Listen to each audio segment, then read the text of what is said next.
আসসালামু আলাইকুম বন্ধুরা, তোমরা কেমন আছো? ভালো আছো? আশা করছি ভালো আছো। আমিও ভালো আছি।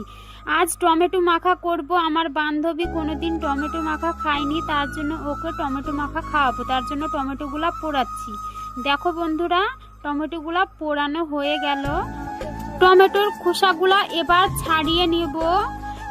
দেখো, একটা ছাড়াচ্ছি আর একটা ছাড়িয়ে নেব। ছাড়ানো হয়ে গেলে পারে সেই টমেটোগুলাকে মাখা করব। আমার বান্ধবী ঝাল খেতে পছন্দ করে না, তার জন্য একটা লঙ্কা আর একটা ছোট্ট পেঁয়াজ কুচি কুচি করে কেটে নেব। কেটে নেওয়া হয়ে গেল। তার মধ্যে স্বাদ মতো লবণ আর হালকা পরিমাণে তেল দিব, দিয়ে মাখা করব। দেখো, টমেটোগুলা এবার মাখছি। মাখানো হয়ে গেছে। দেখো, টমেটো মাখাটা প্রায় হয়ে এসছে, কিন্তু আমার বান্ধবী ক্যামেরার সামনে আসবে না, তার জন্য আমাকেই টমেটো মাখাটা খেয়ে রিভিউ দিতে হবে। তার জন্য দেখো, এবার আমি রিভিউ দিব কেমন হয়েছে।